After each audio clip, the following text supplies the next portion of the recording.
그 중국이 만든 만리장성하고 또 로마가 만든 길을 비교하면서 이것을 대조하면서 교훈을 주는 이런 글들이 이제 종종 그 눈에 띄어지는데요.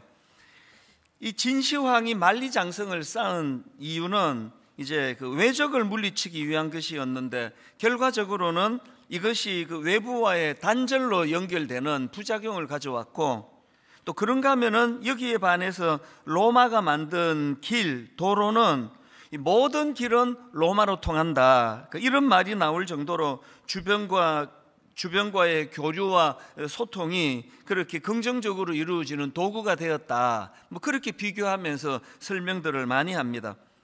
그리고 중요한 것은 이 만리장성은 인류 최대의 토목공사라고 불릴 만큼 어마했지만, 그러나 불행하게도 이 만리장성이 그 성을 쌓은 진나라를 보호해 주지 못했다, 이런 이야기들도 많이 합니다. 여기에 반해서 로마는 길을 만들어서 그 팍스 로마나를 무려 300년 이상 지탱할 수 있었는데, 그 비결 중 하나가 로마 가도라는 길을 만들었기 때문이다, 이런 평가들을 합니다. 그래서 나온 말이 성을 쌓는 자는 반드시 망하고 길을 닦고 끊임없이 이동하는 자는 반드시 흥한다. 이게 이 소통과 개방이 얼마나 중요한가를 강조할 때 그렇게 인용되는 그런 명언들인데요. 제가 오늘 본문 말씀을 묵상하다가 이런 이야기들이 떠올랐던 것은, 이 하나님은 성을 쌓는 분이 아니라 길을 만드시는 분이기 때문입니다. 오늘 본문에서도 마찬가지입니다. 그 당시 이스라엘 백성들은 애굽의 압제로 무려 430년이라는 긴 세월을 고립 속에서 그 고통당해 왔는데, 하나님께서는 이런 긴 고립에 빠져있던 이스라엘 백성들을 이끌고 새로운 길을 열어주십니다. 그게 오늘 본문 출애굽기 13장 18절에 나오는 내용인데요.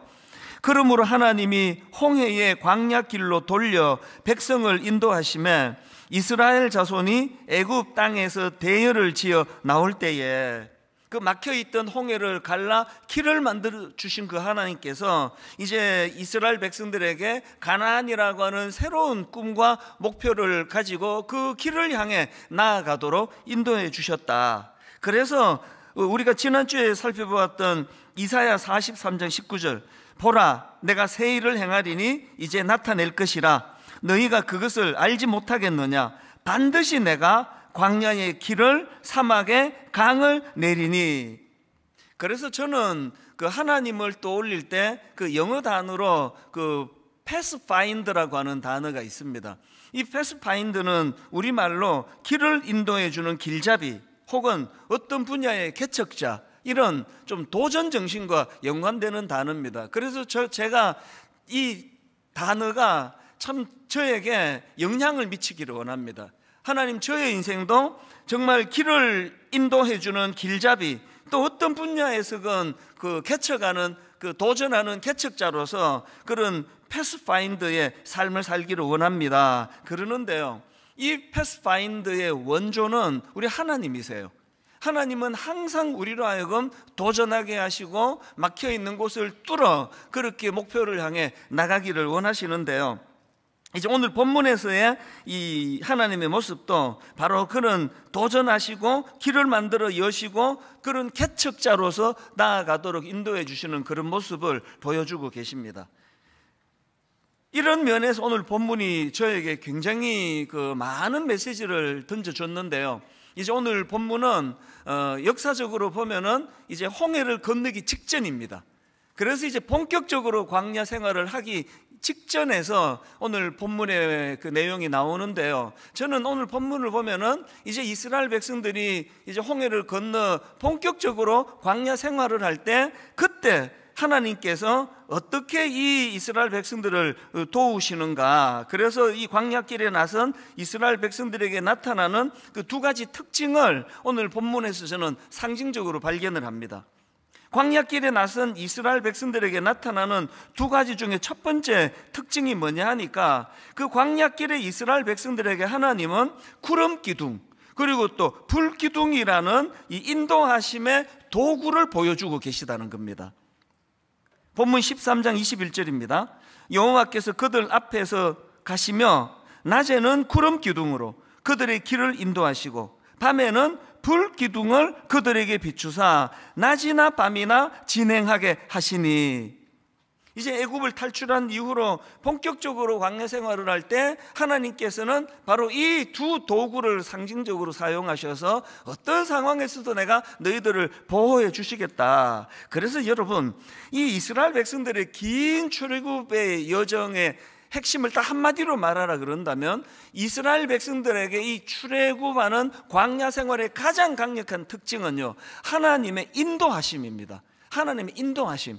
이게 구름 기둥 또 불 기둥으로 그렇게 나타나고 있습니다. 그래서 그 다윗이 쓴 수많은 시들 중에서 시편 23편은 상징적으로 굉장히 중요한 의미를 가지고 있는데 그 왜 그러냐? 자, 시편 23편 1절 2절입니다.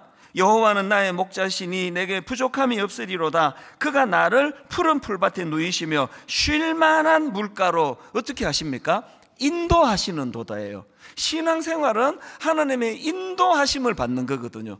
나는 모태신앙인데 하나님의 인도하심이 뭔지 난 한 번도 못 겪어봤다. 절대로 그것이 정상적인 게 아닙니다.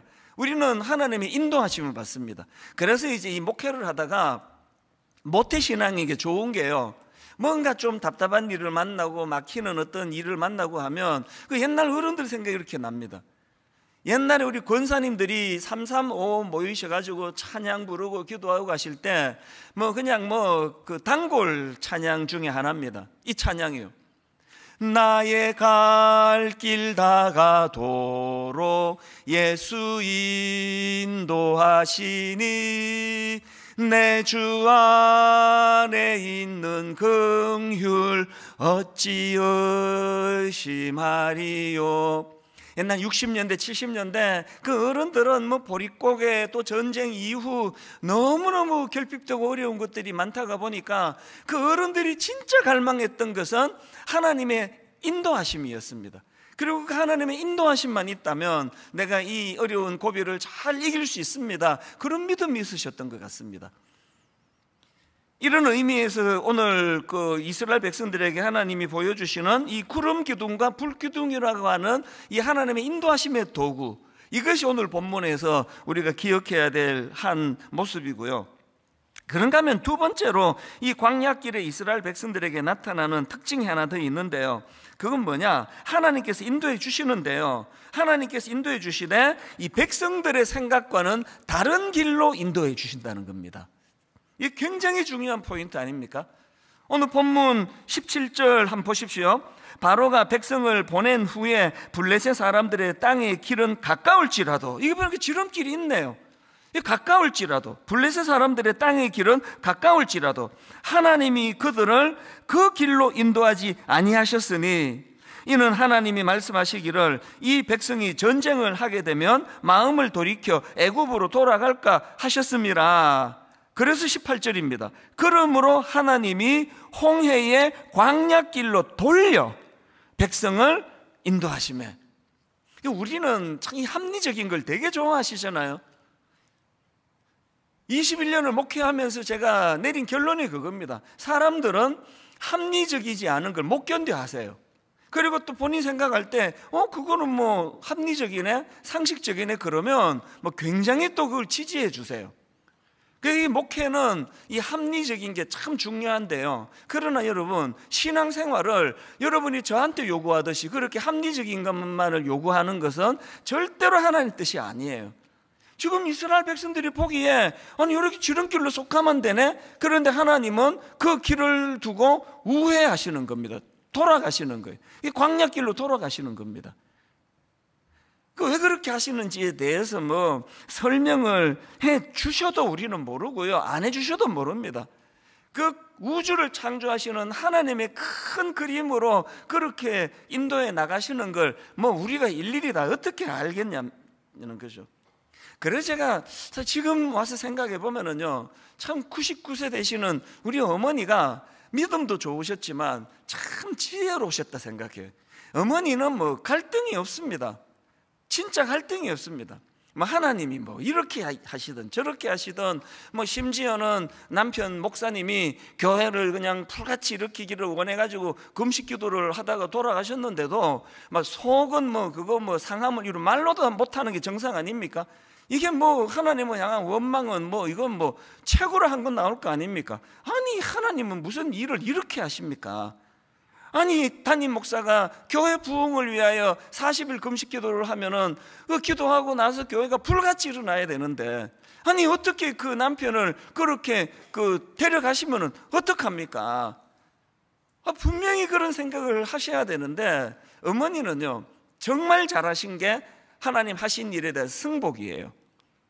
뭐 거기에 대해서 뭐 모르겠습니다. 뭐 내적으로 갈등은 많으셨는지 모르지만 전혀 그것이 드러나지를 않은 거거든요.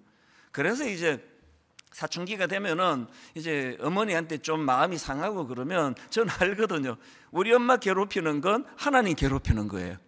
그걸 너무 잘 알아요. 그래서 이제 엄마한테 좀 심통이 나면 꼭 제가 하나님께 시비를 걸어요. 엄마가 믿는 하나님이 보세요, 이렇게 일하시는 게 옳으시냐고 막 그렇게 이제 막 시비를 걸면요, 어머니는 또 제가 막내다 보니까 이제 연세가 좀 있으시잖아요. 말문이 막힐 때가 많으세요. 이제 어지간한 건 다 설명을 해 주시거든요. 그거는 이렇고 이렇게 설명해 주시는데 도저히 설명할 수 없는 걸로 시비를 걸면은 어머니가 말문이 막히세요. 그러면 어머니가 하시는 단골 말씀이 있습니다. 이렇게 말씀하세요. 시끄러! 조용해! 제가 보면은 이제 하나님이 약간 이게 조금 밀린다 싶으시면 어김없이 우리 어머니가 그렇게 말씀하세요. 그리고 그 시절은요 우리 모두가 다 정말 좋은 자녀였습니다. 그냥 어머니가 그냥 뭐 좀 말문이 막히셔가지고 시끄러! 그러면 진짜 그때부터 조용했습니다. 이게 참 우리 세대의 자녀들이 부모님에 대한 그런 태도였던 것 같아요. 그러나 요즘에는요, 어머니가 이제 그때는 입장이 곤란하실까봐 이게 지금 하나님이 분명히 이게 지금 잘못하신 일이라서 이제 어머니가 설명을 못하니까 이런 식으로 강압적으로 이제 진압하신다 생각을 했는데, 지금 생각해 보면은 그게 어머니가 지혜로운 거예요. 여러분, 우주를 창조하신 하나님에게 저를 비교하면 이게 하루살이 이게 날벌레보다 못한 존재 아닙니까? 그 하나님의 크고 광대하신 하나님의 뜻을 제가 일일이 다 이해하고 납득이 되고 그렇게 납득되는 것만 내가 하나님께 순종하겠다는 건 이건 어차피 불가능한 일이고요. 그리고 여러분, 어머니가 지혜롭다는 말씀을 생각을 왜 하게 되느냐? 여러분, 지금 우주를 창조하신 창조주 하나님하고 제가 지금 불화하고 갈등을 일으키는데 거기서 어떻게 행복이 나오겠냐고요. 어머니는 진짜 행복의 길을 하신 거예요. 저는 제가 분당 우리교회 담임 목사이라서 제가 주님 안에서 행복하기를 원하고요. 또 저만 행복하기 좀 미안하니까 저는 여러분 모두가 다 주님 안에서 행복하기를 원합니다. 주님과 행복하기를 원한다고 이렇게 복을 빌어주시는데 진짜 그런 표정으로 보고 계실 겁니까? 여러분 진짜 주님 안에서 행복하시기를 바랍니다. 그러시려면은요, 제일 먼저 하나님과 소통해야 돼요. 그 하나님과 소통하지 않고는, 화해하지 않고는, 그 하나님과 일맥상통하지 않고는 지금 나는 이 길로 가는 게 옳다 생각하고 하나님은 저 길로 가신다고 한다면 이 충돌을 우리가 좁히지 않고 행복할 수가 없잖아요. 그런가 하면은 또 하나가 있는데요, 우리가 그냥 마음으로 승복할 뿐 아니라 정말 하나님을 의지하는 태도를 가져야 됩니다. 불기둥 구름기둥 거부하실 이유가 없잖아요. 그래서 제가 오늘 이거를 설명하기 위해서 히브리어로 두 단어를 가지고 제가 좀 설명을 드리려고 하는데요, 히브리어로 구약에서 이제 배라는 단어가 있고요, 또 상자라는 단어가 있습니다. 이 배, 이게 히브리어로 오니아라는 단어고요, 그 다음에 상자라는 단어는 이게 히브리어로 테바입니다. 그러니까 이 배와 상자의 차이는 사이즈에 있지 않습니다. 덩치가 작으면 이게 상자고 덩치가 크면 배가 아니고요. 이 배와 상자를 구분하는 히브리어의 결정적인 구분이 뭐냐 하니까 자가 동력 장치가 있느냐 없느냐가 그 기준입니다. 무슨 말인가 하면 그 배에 키가 있으면 그것은 배고요. 아무리 덩치가 커도 키가 없으면 그건 상자예요. 히브리어로. 예를 하나 들어보겠습니다. 구약에서 이 배를 가리키는 오니아라는 그 단어가 어디에 나오는가 하면 요나스 1장 3절입니다. 그러나 요나가 여호와의 얼굴을 피하려고 일어나 다시스로 도망하려 하여 욥바로 내려갔더니 마침 다시스로 가는 배를 만난지라. 여기 배가 나오죠. 이게 오니아예요. 여호와의 얼굴을 피하여 그들과 함께 다시스로 가려고 배삭스를 주고 배에 올랐더라. 왜 배삭스를 줬을까요? 그 배는 동력이 있단 말이에요. 움직이게 하는 동력 에너지가 있기 때문에, 그래서 이제 이 요나는 자기가 가고자 하는 목적지가 있었기 때문에 그 목적지까지 데려다주는 에너지를 가진 배를 탔기 때문에 배삭스를 줘야죠. 이게 배예요. 여기에 반해서 이제 구약에서 상자를 히브리어로 테바라는 단어라고 말씀드렸는데 구약에 딱 2번 나옵니다. 이 테바 상자라는 단어가 먼저 나오는 데가 모세의 어머니 요게벳이 만든 갈대 상자, 이게 테바예요. 자, 출애굽기 2장 3절입니다. 더 숨길 수 없게 되매 그를 위하여 갈대 상자를 가져다가 역청과 나무 진을 칠하고 아기를 거기 담아 나일 강가 갈대 사이에 두고. 이 상자, 이게 테바예요. 왜 그렇습니까? 동력 장치가 없습니다. 그냥 물이 띄우는 거예요. 그냥 띄우는 겁니다. 그런가 하면은 이 테바라는 단어가 구약에 한 군데 더 나오는데요, 노아의 방주할 때 방주가 이게 테바입니다. 자, 창세기 7장 7절입니다.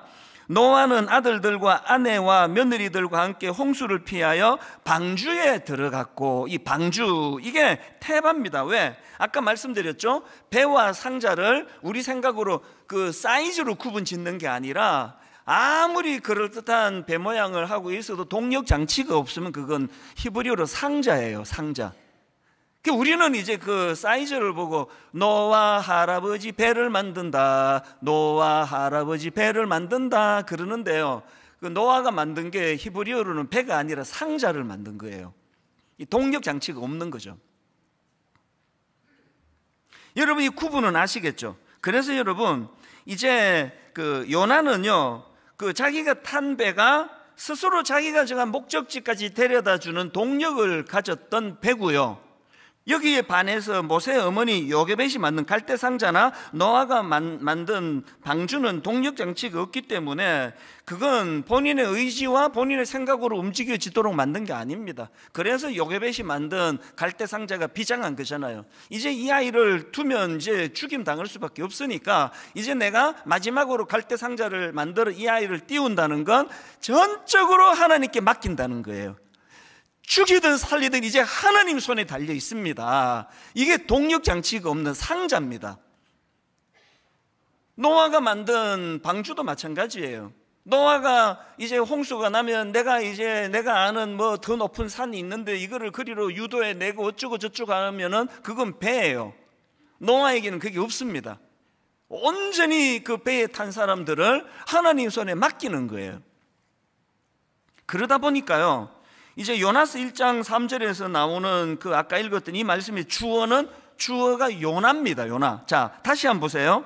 요나스 1장 3절. 그러나 요나가 여호와의 얼굴을 피하려고 일어나 쭉 가서 그리고는 다시스로 가려고 배 싹스를 주고 배에 올랐더라. 모든 행위의 주체가 요나고요, 주어도 요나예요. 여기에 반해서 그 방주를 만든 노아를 설명하는 7장 18절에서는 주어가 방주를 만든 노아가 아니라 그 방주가 주어예요. 자, 한번 보십시오. 창세기 7장 18절. 물이 더 많아져 땅에 넘침에 방주가 물 위에 떠다녔으며. 물 위에 떠다닌 것은 방주예요. 노아가 아닙니다. 그리고 물 위에 떠다니게 만든 주체가 방주라고 하는 것은 그 방주를 만들도록 명하신, 그리고 그 방주 속으로 들어가라고 명하신 하나님의 주도성을 거기다 표현한 겁니다. 하나님이 그 방주를 움직이고 계시다, 이런 뜻입니다. 여러분은 여러분의 인생을 어떻게 규정 지을 수 있을 것 같으세요? 여러분의 인생은 지금 요나가 타고 있는 배, 동력 장치가 있는 오니아예요.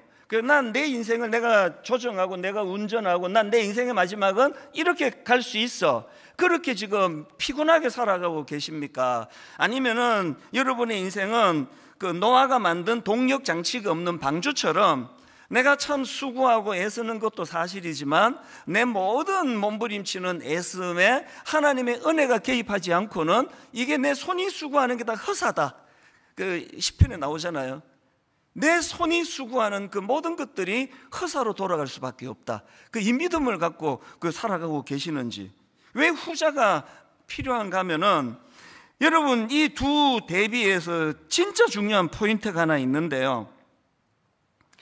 요나는 자기 의지대로, 그래서 동력 장치를 갖고 내가 목적지라는 곳으로 지금 삭스를 지불하고 간다 그랬습니다. 그래서 요나는 이제 믿어 의심치 않았습니다. 내가 원하는 대로 난 갈 수 있다고. 그게 아까 읽었던 요나서 1장 3절인데 한 번만 더 읽어드릴게요.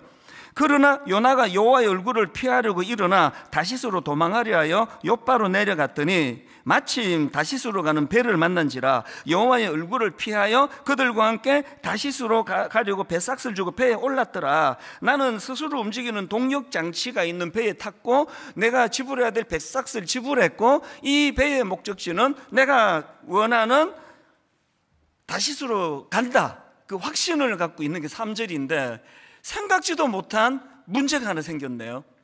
그 다음 4절을 한번 보세요. 이런 확신을 갖고 있던 요나에게 어떤 일이 일어났느냐. 여호와께서 큰 바람을 바다 위에 내리심에 바다 가운데 큰 폭풍이 일어나 배가 거의 깨지게 된지라. 요나가 탄 배는 동력 장치가 있어가지고 나는 내가 원하는 곳으로 나는 간다고 확신한다고 생각했고 그 일이 가능하도록 모든 에너지가 배에서 다 들어갔는데 요나가 생각하지 못한 게 뭐예요? 요나가 생각하지 못했던 건 그 배가 가진 배를 움직이게 하는 그 동력을 압도해버리시는 하나님의 에너지가 나타난 거예요. 인생길이 대략 이런 거 아닙니까? 전혀 생각하지도 못했던 복병이 나타나는 거 아닙니까? 저희 아버지가 금식기도 하다 갑자기 돌아가시는 거, 인간의 동력에는 그 사전에 없었습니다. 없었어요. 그런데 이해가 안 되는, 나는 이해가 안 되는, 그러나 어머니는 그것을 수용하려고 애썼던 하나님의 뜻이 있으셨던 거예요. 그래서 영원과 영원을 이으시는 하나님 앞에 그냥 짧은 인생 쑥 들어갔다가 쑥 나오는 이 한계로는 도저히 아무리 설명을 해도 이해가 안 됐는데요. 제가 이제 아버지 뒤를 이어가지고 그렇게 버티고 도망다니다가 30살 때 신학교로 가는 그 첫날부터 오늘 이 시간까지 이상한 일이 막 벌어지는 거예요. 내 인생에. 정말 이상한 일이, 지금 난 이것도 너무 이상하다 생각해요. 여러분이 나 같은 사람 설교를 이 더운데 1시간씩 듣고 있는 거 그거 이상한 거 아닙니까? 하도 익숙해서 안 이상한 거지, 이상한 거예요 이게. 저는 아버지처럼 막 그런 영성이 있는 사람 아닙니다. 막 40일 금식교도 절대 하라 그러지 마세요. 그래서 4일도 하기 싫어요. 그럼 먹어가면서 하지 그렇게 금식하고 계속 이렇게 설교했으면 1만 성도 파송 운동이 1년 만에 이루어졌을 거예요. 저 목사한테는 도저히 영성이 없어서 안 되겠다고. 근데 사실이에요. 그리고 어른 사역도 해본 적이 없고 중고등부만 하다가 교회를 개척하고 제가 뭘 알았겠냐고요. 근데 너무너무 이상한 일이 벌어지는 겁니다. 진짜 이상한 일이 벌어지는 거. 왜 그렇습니까? 영혼과 영혼을 이으시는, 그래서 우리 어머니는 정말 대단하신 분이에요. 계속 저보고 목사가 되라 그러면 하신 말씀이, 네 아버지가 기도하다가 돌아가시는 영광은 누렸지만 목회에 일찍 돌아가셔서 목회에 열매를 못 거두었으니 네가 아버지 뒤를 이어라. 그 목회에 열매를 거두는 거를 저에게 맡기신 게 무슨 의미냐고요. 하나님의 영혼과 영혼을 이해하고 계시다는 거 아닙니까? 아버지가 하다가 끝쳤는데 어떤 의사분이, 어떤 교사분이 그 영성이 전수가 되느냐고요. 영적인 세계에서 그게 저에게 전수가 되니까 저는요, 제 인생이 너무 생소하고요, 저는 제 인생이 너무 의아해요. 이거 어떻게 이런 일이 있지? 이거 어떻게 이런 일이 가능하지? 우리가 하나님 앞에서 요나가 타고 있는 배 오니야, 내 동력을 가지고 내가 어떻게 애를 쓰고 이렇게 살아가는 그 인생은요, 정말 피곤한 인생이고요, 그리고 생각지도 못한 복병들이 많이 나타납니다. 여러분이 잘못 가고 있다고 하나님 판단하시면 바로 압도적인 에너지를 가지고 여러분을 제압하세요. 그래서 깨지고 꼬꾸라지고 얻어 터지고 그렇게 하고 오신 분들이 주로 본당에 많이 오세요. 그런 분들이 너무 절실해서. 그래서 저는 오늘 이 본문 말씀을 가지고, 이제 내가 뭐 오래 교회만 다녔지, 난 요나 같아, 그래서 뭐 전부 난 내 인생으로 살아가고 내 에너지로 살아가고 뭐 이런 분들이 만약에 계시다면요, 사모하면서 두 가지 질문을 스스로에게 한번 던져보세요. 첫 번째 질문이 뭐냐? 나에게는 하나님의 인도하심이 있는가예요. 나에게는. 여러분에게 구름 기둥, 불 기둥이 있습니까? 하나님의 인도하심이요. 누구에게는 주셨고 누구에게는 안 주신 게 아니고요, 여러분이 그 뭐 조금 실력 있는 그걸 갖고 여러분이 그 상자를 만들어야 되는데 배를 만들어 갖고 거기에 조금 동력 장치가 있다 보니까 거기에 솔솔 재미가 나니까 구름 기둥, 불 기둥이 필요가 없는 거죠. 난 자가 발전할 수 있는데, 아니 나는 요나가 탄 배에 이제 동력 장치가 있는 배에 탔는데, 그러면서 이제 구름 기둥, 불 기둥이 절실하지가 않은 거죠. 주로 깨지고 오시는 분들은 그게 얼마나 허사라는 걸 알게 되신 분들이 주로 본당에 또 들어오시는 거거든요. 그리고요, 이렇게 하나님의 구름 기둥, 불 기둥을 인식하기 시작하는 분에게 나타나는 굉장히 좋은 증상이 하나 있는데요, 하나님께 질문이 많아져요. 여러분 하여튼 난 모태신앙인데 하나님께 나 질문 한 번도 해본 적이 없다. 그거는 요나가 만든 배를 타고 있어서 그래요. 그 대표적인 질문이 많아진 사람이 바울 아닙니까? 사도 바울이 다메섹 도상에서 고꾸라지기 전에는 무슨 질문을 합니까? 내 생각이 다 옳은데, 나 오늘 예수 믿는 놈을 잡으러 갈 거야, 나 저는 쳐 죽일 거야, 내가 돌로 쳐 죽일 때 난 그 옷을 맡아주는 일을 할 거야. 질문 없습니다. 그게 다 옳은 거니까. 내가 다 하는 일이 옳은 일인데. 질문이 없었던 사도 바울인데요, 다메섹 도상에서 그가 주님 앞에 꼬꾸라지고 나서 첫 만남부터 던졌던 게 질문입니다. 몇 번 말씀드렸잖아요. 바울이 주님 만나고 던진 첫 번째 질문이 주여 니시오니까요. 주님하고 나하고 어떤 관계입니까? 자리 매기면 어떻게 해야 됩니까? 네가 핍박하는 예수다. 그 다음에 두 번째 던진 질문이 이거 아닙니까? 주여 무엇을 하오리까? 옛날에 없던 질문이에요. 내 배 내가 타고 가는데 뭔 질문이 있습니까? 상자를 타고 있으니까 주님 이거 어디로 가는 겁니까? 내가 어떻게 해야 되는 겁니까? 주여 무엇을 하오리까? 여러분, 하나님 앞에 피조물로서 질문이 많아야 돼요. 우리가 창조주가 아니잖아요. 내 에너지로 인생을 살 것 같지만 하나님 한번 바람 훅 불어버리니까 그 강한 에너지 앞에 무기력해지는 게 우리의 에너지라는 거 아닙니까?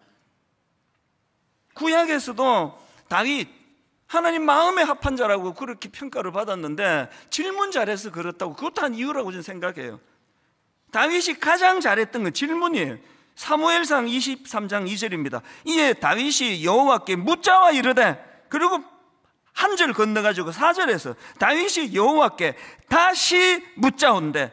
사무엘상 30장 8절 다윗이 여호와께 묻자와 이르되, 다윗은 뭐 자기가 힘쓰는 거 없습니다. 그래서 저는요, 제 목회 철학을 물 철학이라고 불리기를 원해요. 저는 물 철학이에요. 제가 용 쓰는 거 하나도 없습니다. 물 아시죠? 위에서 아래로 흐르는 거죠. 그냥 여기에 무슨 에너지가 들어갑니까? 아래에서 위로 끌어올리려니까 생쇼를 다 하는 거 아닙니까? 위에서 아래로 흐르는 거예요. 일만서도 파송 운동 10년 동안 막혀 있었잖아요. 속 터지는 줄 알았습니다. 어떡합니까? 이를 악물고 기다리는 거죠. 가평 우리 마을 10년 걸렸거든요. 내가 이 가평 우리 마을 1만 성도 파수 운동 때문에 내가 제명에 못 살 것 같다. 내 이래갖고 어떻게 사느냐고. 맨날 불안하고 맨날 두렵고 맨날 허가도 안 나고.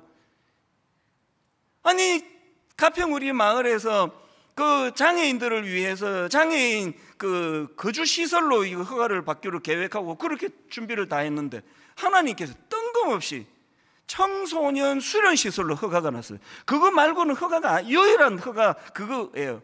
근데 그것 때문에 내가 수년 동안 내 죽는 줄 알았습니다.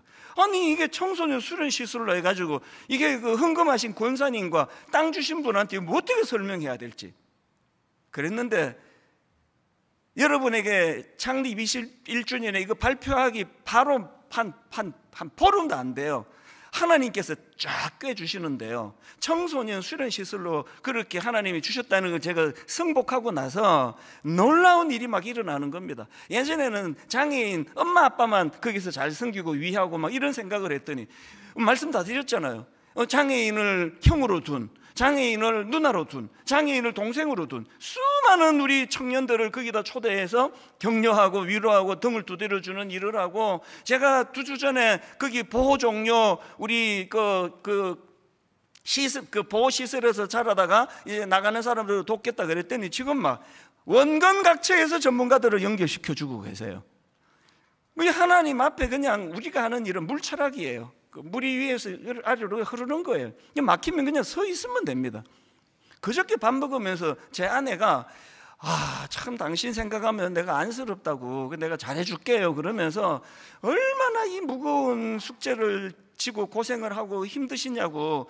내가 생각하니까 너무 자기가 너무 안쓰럽다고, 내가 정말 잘해주겠다 그래서 잘해주겠다네. 그 쓸데없는 소리 하지 않았죠. 그래서 그래 잘해야 된다 그렇게 하고 잘해주는 건 좋은 거죠. 그리고는 내가 방에 들어가 생각해 봤어요. 옆에서 저렇게 나를 불쌍하게 보는데 나 왜 이렇게 안 지치지? 사실 잘 안 해줘도 되는데 나 왜 이렇게 힘이 안 들지? 여러분 보시기에도 뭐 그렇게 지쳐 보이진 않죠? 제 아내가 아까 일부 예배 드렸기 때문에 내가 자신 있게 살짝 말씀드릴게요. 저 안 지쳤어요. 잘 안 해주셔도 돼요. 지쳐도 금방금방 회복이 돼요. 왜? 제가 힘쓴 게 별로 없습니다. 물철하게 무슨 힘을 씁니까? 흘러가면 가고 막히면 서고 또 흘러가면 가고. 불기둥 구름기둥 하나님의 인도하심 속에 여러분의 몸을 한번 맡겨보세요.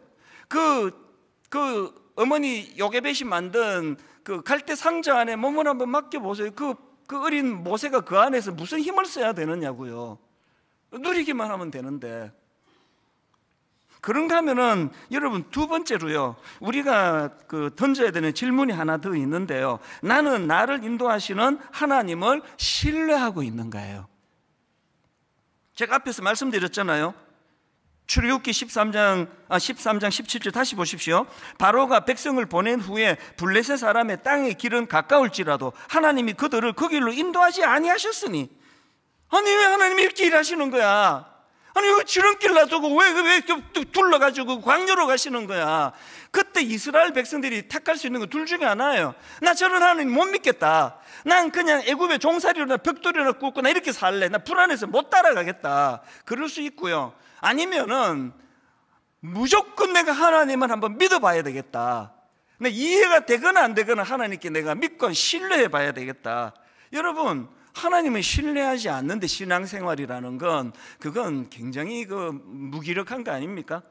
사도 바울도 마찬가지예요. 아까 사도행전 16장 6절 성령이 아시아에서 말씀을 전하지 못하게 하시거늘, 그래서 이 참 착한 사도 바울이 그 말씀에 순종해가지고 지금 단기 선교 어디 아시아에 어디 캄보디아 이런 데 가기로 비행기표 다 끊어놓고 했는데 갑자기 담임 목사가 가지 마라 거기. 왜요? 하여튼 가지 마, 위험해. 그리고 막 비행기표 다 취소하고, 그래서 갑자기 이제 유럽으로 갔다고 치자고요. 그럼 어떻게 해야 됩니까? 도착하면서부터 역시 우리 담임 목사님 해안이 뛰어나, 이래서 목사님이 그랬구나. 그래야 되는데 사도 바울이 지금요 아시아로 가는 걸 막으신 성령님 말씀에 순종해서 유럽으로 갔는데, 제일 먼저 유럽에서 사도 바울이 경험한 건 감옥 가는 거였어요. 그 감옥에서 바울이 이게 승복이 되겠냐고요. 밤새도록 욕하고 원망하고 내가 이래서 내가 하나님을 도대체 내가 신뢰할 수가 없다고. 그랬는데도 놀랍게도 사도 바울은 일행과 함께 바울과 실라가 감옥에서 하나님을 찬양했습니다. 뭔 일인지는 모르겠지만 그냥 찬양한 거죠. 그리고는 여러분 아시잖아요. 그날 간수 가족이 주님을 영접하는 놀라운 역사가 일어났거든요. 우리는요 밤새도록 아시아로 갔어야 되는데, 그때 내가 아시아로 갔으면 감옥 안 갔을 텐데 하나님은 왜 이렇게 일하실까? 말씀 좀 해보세요. 하나님 뭐냐고요 이게. 밤새도록 아시아 꿈에도 그리는 아시아 그래가지고 간수고 뭐고 눈에 안 들어오는 거잖아요. 우리의 하는 짓이 주로 다 이런 거라니까요. 여러분 영안을 열고 하나님 하시는 일을 승복하고 그분을 신뢰하면 왜 이 길로 가게 하셨는지 길이 보여지는 줄로 믿습니다. 요셉도 마찬가지예요. 우리 어머니가 참 저한테 참 잘못하신 게 하나 있는데 가정 예배 기도를 너무 길게 하셨다는 거. 그래서 그냥 아침에 6시도 되기 전에 깨워갖고는 어린애 앉혀놓고는 우리 누나들도 다 마찬가지예요. 기도하자 그러면 막 한 15분씩 기도. 15분이 뭐예요? 한숨 자고 눈 떠보면은, 눈 뜬 게 아니라 한숨 자고 들어보면 이제 뭐 출애굽기 와 있고 뭐 이래갖고 언제 그 요한계시록까지 가느냐고. 근데 어머니가 이제 맨 마지막에 기도 사인은 이거예요. 우리 아들 찬수가 요셉 같은 인물 되게 해주세요. 그러면 막 할렐루야 기도 끝나는 거거든. 그게 매일마다 저보고 요셉 같은 인물이 되기를 원하셨거든요.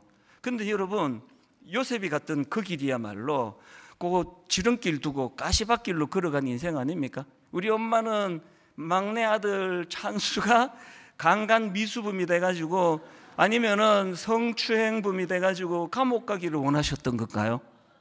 우리 어머니는 제가 형제들에게 미운 틀이 박혀가지고 그래서 제가 우리 형제들에 의해서 인신매매 당하기를 원하시는 건가요? 하나님 향한 어머니의 기도는 그 기도인데 왜 요셉이 그렇게 둘러가야 됩니까? 왜 그래야 됩니까? 감옥 안에서 그 왕의 가장 영향을 미치는 신하를 만나야 되는 스케줄이 있기 때문이에요.